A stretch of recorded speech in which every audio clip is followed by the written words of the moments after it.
अगर आपने इस वीडियो पर क्लिक नहीं किया होता तो आपका यूनिवर्स कुछ और होता, आपकी सीरीज ऑफ इवेंट कुछ और होती, आपके लाइफ की डायरेक्शन किसी और दिशा में जा रही होती। पर जब आपने इस वीडियो पर क्लिक किया है तो आपका यूनिवर्स कुछ और होगा, आपकी सीरीज ऑफ इवेंट कुछ और होगी और आपके लाइफ की डायरेक्शन बदल जाएगी। इट्स कॉल्ड बटरफ्लाई इफेक्ट, एक ऐसी मिस्टीरियस कॉन्सेप्ट जो हमें वर्ल्ड के बारे में और ज़्यादा सोचने पर मजबूर करती है। इस दुनिया में कुछ ऐसी चीज़ें हैं जिन्हें जानने के बाद हमें पता चलता है कि दुनिया बहुत ही ज़्यादा कॉम्प्लेक्स है। हम सभी लोगों ने तो वर्ल्ड वार फर्स्ट के बारे में तो सुना है, पढ़ा है, लिखा है, अध्यापक ने पढ़ाया है, समझाया है, लिखाया है, रट्टा मरवाया है और हम सभी लोगों ने वो किया भी है। बट क्या आप लोगों को पता है कि वर्ल्ड वार फर्स्ट की शुरुआत कैसे हुई थी? अगर पता है तो बहुत अच्छी बात है, नहीं पता है तो मैं बताता हूँ। वर्ल्ड वार फर्स्ट की शुरुआत एक गलत टर्न से हुई थी। जाना राइट था, मुड़ लेफ्ट गए, वहाँ से होती है वर्ल्ड वार फर्स्ट की शुरुआत। अब आप लोग कहोगे कि ये कैसा बकवास है, ये कैसी बातें कर रहे हो? सो वेट, आई एक्सप्लेन इट। 28 जून 1914 को ब्रेंड फ्रैंकलिन, जो हंगरी के प्रिंस थे, वो अपनी कार में अपनी पत्नी के साथ कहीं जा रहे थे। जाते जाते उनके ड्राइवर को राइट मुड़ना था, लेकिन गलती से वो लेफ्ट टर्न हो गए और वहाँ पे उनका दुश्मन गैवरिलो प्रिंसिप गलती से उनको मिल गया, जो सर्बिया का रहने वाला था। प्रिंसिप ने क्या किया, तीनों को शूट कर दिया, उनके पत्नी को, उनको और उनके ड्राइवर को, तीनों को शूट कर दिया। ऑस्ट्रेलिया ने यह इल्जाम सर्बिया पर लगाया कि तुमने जो है प्रिंस को मरवाया है। धीरे धीरे क्या हुआ कि ऑस्ट्रेलिया के साथ कुछ देश मिलते गए और सर्बिया के साथ कुछ देश मिलते गए और धीरे धीरे कुछ देश इस तरफ हो गए, कुछ देश उस तरफ हो गए और एक वर्ल्ड वार फर्स्ट का रूप ले लिया। एक गलत टर्न, एक गलत डिसीजन से वर्ल्ड वार फर्स्ट एक बटरफ्लाई इफेक्ट के रूप में प्रस्तुत हुआ। इसे ही बोलते हैं बटरफ्लाई इफेक्ट्स। आपके लाइफ का हर एक डिसीजन आपके फ्यूचर को इम्पैक्ट करता है। एक बटरफ्लाई जो ब्राजील में अगर अपना पंख फड़फड़ाए तो भारत में तूफान आ सकता है। एक बटरफ्लाई अगर भारत में अपना पंख फड़फड़ाए तो दुनिया के किसी भी कोने में एक तूफान को जन्म दे सकती है। इस कॉल्ड है बटरफ्लाई इफेक्ट्स। अगर आप ये वीडियो देखते देखते अपना हाथ का मूवमेंट करते हैं तो दुनिया के किसी कोने में होने वाली घटना को इम्पैक्ट करेगा। इस कॉल्ड है बटरफ्लाई इफेक्ट्स। और बटरफ्लाई के कॉन्सेप्ट को और ज़्यादा डिटेल में समझने के लिए सबसे पहले हमें एडवर्ड लॉरेंस के वेदर मॉडल को समझना चाहिए। एडवर्ड लॉरेंस के वेदर मॉडल को समझने से पहले हमें एक सिस्टम को समझना चाहिए। तो पहले हम सिस्टम को समझते हैं।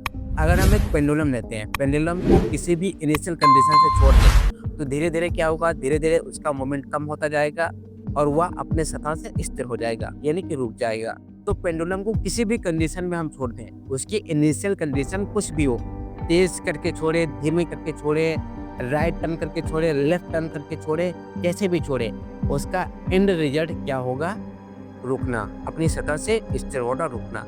तो पेंडुलम की इनिशियल कंडीशन कुछ भी हो, उसका एंड रिजल्ट क्या होगा, रुकना। हम लोग आते हैं एडवर्ड लॉरेंस के वेदर मॉडल पर। एडवर्ड लॉरेंस एक बार अपने मौसम विभाग पर कुछ रिसर्च कर रहे थे। उन्होंने कंप्यूटर पर कुछ इनिशियल कंडीशन डाली। कंडीशन डालने के बाद कुछ देर के बाद आया तो उन्हें एंड रिजल्ट मिला।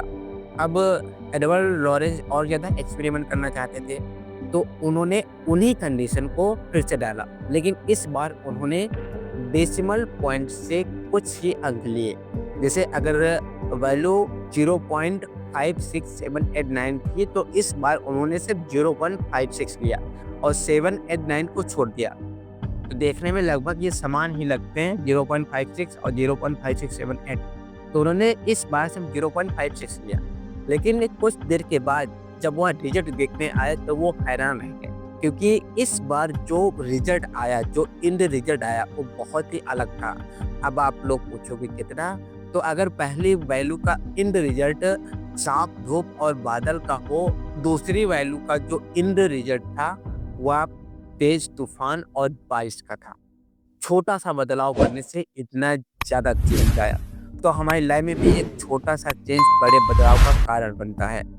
अब आप अपने आप को देखिए, आप इस समय जिस भी पोजीशन पे हैं, जिस भी प्रोफेशन में हैं, छोटे-छोटे डॉट इकट्ठे होके वो आपको इस पोजीशन पर पहुँचाए होंगे। अगर आपके लाइफ का एक छोटा-सा डिसीजन आपके पूरे फ्यूचर को इम्पैक्ट करता है। एक स्कूल में एक बच्चे को बहुत ही मारा पीटा जाता है, फिर उसके हाथ में एक पेपर थमा दिया जाता है और कहा जाता है जाके ये अपने पेरेंट्स को दे देना।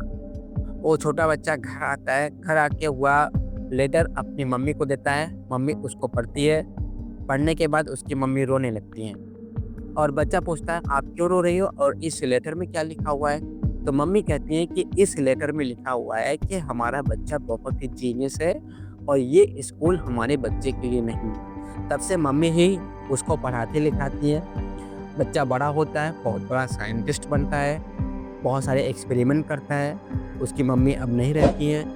एक दिन वह अपने घर की साफ-सफाई कर रहा होता है और उसको वही लेटर मिलता है जो बचपन में उसने अपनी मम्मी को दिया था और उस लेटर में लिखा था कि आपका बच्चा बहुत ही बुद्धू है, नालायक है, गधा है, इस स्कूल में हम आपके बच्चे को नहीं पढ़ा सकते हैं।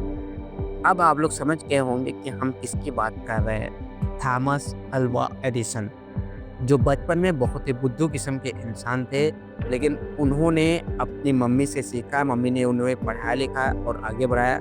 इतने बड़े जब वो साइंटिस्ट बन गए, तब उनको पत्र मिला, तब जब उन्होंने पत्र पढ़ा तो वो रोने लगे, फूट-फूट के रोने लगे।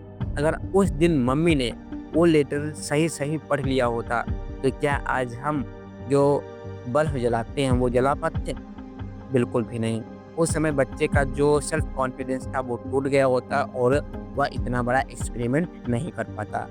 तो मम्मी के एक छोटे से डिसीजन ने एडिसन को बहुत बड़ा साइंटिस्ट बनाया और आज हम लोग जो भी टेक्नोलॉजी का यूज़ कर रहे हैं, जो भी बल्ब हम यूज़ कर रहे हैं, वो एडिसन की ही देन है।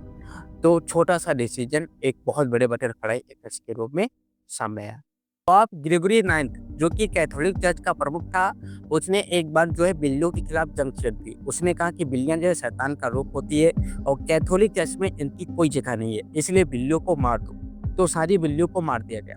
तो इसका रिजल्ट क्या हुआ? इसका रिजल्ट ये हुआ कि यूरोप की वर्ल्ड खंड पॉपुलेशन समाप्त हो गई, खत्म हो गई, डेथ हो गई। क्यों? क्योंकि जो बिल्लियाँ होती हैं, बिल्लियाँ चूहों को खाती है और बिल्लियों के ना होने की वजह से चूहों की पॉपुलेशन और ज़्यादा बढ़ी और इसका रिजल्ट हुआ प्लेग पेंडेमिक में यूरोप की 1/3 पॉपुलेशन समाप्त हो गई और जो कि यूरोप के इतिहास में ब्लैक डेथ के नाम से जाना गया। पोप का एक छोटा सा डिसीजन ब्लैक पेंडेमिक के बटरफ्लाई इफेक्ट के रूप में आया।